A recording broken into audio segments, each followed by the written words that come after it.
welcome here to TalkFCB and welcome back to the channel today, guys, as we are going to be discussing Barca's very, very important game this Sunday against Rayo Vallecano, live from the Camp Nou. And this, of course, is the end of what has been a very, very demanding week on the players, on the staff, on all of us fans as well. It started, of course, with a loss against Cadiz. We dragged ourselves over the line against Real Sociedad, and now it's time to see how it's going to end. There's lots to discuss, especially when it comes to the lineup today. So let's get to it. Because this weekend, live from the Camp Nou, Barca will play their all-important game in hand. Because this weekend in the league, we are the only teams in action here. Barca against Rayo. And I think it's so important that in this game, the crowd get behind the team. Last night we saw, of course, the unbelievable scenes as Barça Femení broke their own record, their own attendance record for women's football, as 91,648 watched on as they demolished Wolves in their Champions League semi-final. And I know, of course, there is going to be a big difference in the ticket prices, but please, come on, turn up for Sunday's game. Get behind the team, because as we're about to discuss, every single one of these players, they need a lift. Because, of course, in terms of the league table, that very important win against Real Sociedad did take us back to second place, ahead of Sevilla on that head-to-head record, and also ahead of Atletico Madrid as well. And the all-important gap there to fifth place is now 6 points between us and Real Betis. And in our game in hand, if we could win,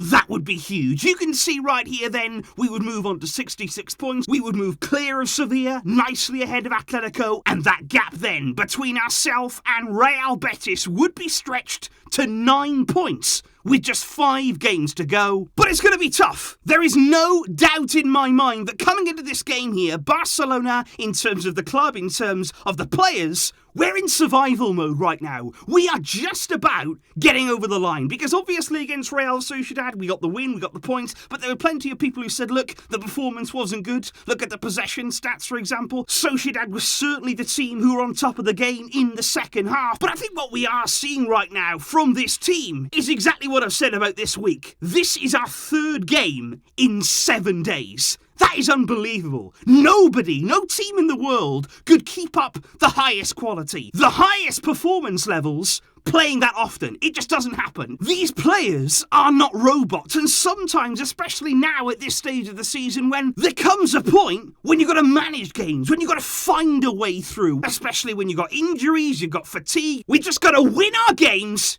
and get to the summer where the real business begins. But before we do go into all of the team news ahead of this one, I do want to give 2 shout-outs here to 2 players who have come under plenty of criticism in recent times. The first one is Ferran Torres, and with his assist against Real Sociedad, he has now joined Ousmane Dembele and Memphis Depay at the very top of Barca's goal contributions list for this season. He has 13 goal contributions in just 20 games, and given that, of course, he only arrived in January, he has reached that tally in rapid quick time. And what I think we have to do, guys, instead of maybe criticising Ferran and putting him down for the areas where, of course, he can get better, where he can improve, instead of focusing on the things that he's not doing right now, what we should be saying is, look at what he is doing. Look at what already, very early days at this club, still young, still plenty of room to improve. Look at what he is doing and what he can do in the future. And Ter Stegen as well, gotta give a big shout out to him. His performance against Real Sociedad, it was a man of the match performance. It's as simple as that, really. He made big saves at big moments in the game, and that should give him huge confidence. And he played against Real Sociedad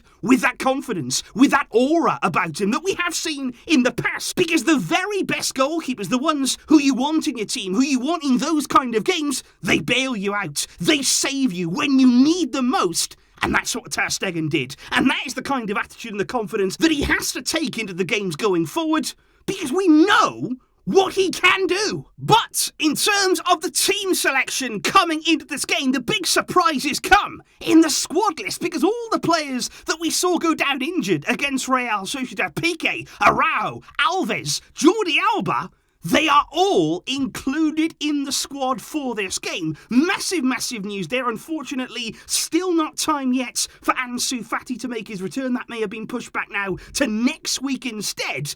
But huge to have those defenders available for Xavi. When it comes, though, to Piqué, I would be a bit sceptical as to whether he would start the game. Xavi today said, you know what, he is included in the squad, but he has been suffering now with a few problems for 2 or 3 months. He said, but he's so committed, he's such an important player, but he did say today he didn't train with the group. And we're going to have to wait and see how he feels tomorrow. If he's anything close to 100%, only then will we decide if we play him. So I feel like Piqué is an outside chance to make the team against Rayo tomorrow. And what is Xavi going to do? Because I think coming into this game after such a hectic week, after everything that we've seen these players go through, you would be thinking rotation. We have to see some form of rotation in this game. But will Xavi go the other way? Will he actually think here, okay, this is the last hurdle. After this game, we've got a whole week off. This is the final game here, our game in hand, where we have to summon all of our remaining energy and just find the win. If it was me, personally, I would try and find a bit of a balance between that. I would certainly look to go as strong as we possibly can, but just a few changes that need to be made. Of course, Ter Stegen in goal. Then I would go for me, Dani Alves at right back, coming back in, Araujo alongside him. Hopefully he's going to be absolutely fine to start the game. But then with no Piqué, it's either Eric Garcia, Longley or Mingueza. And honestly, right now, probably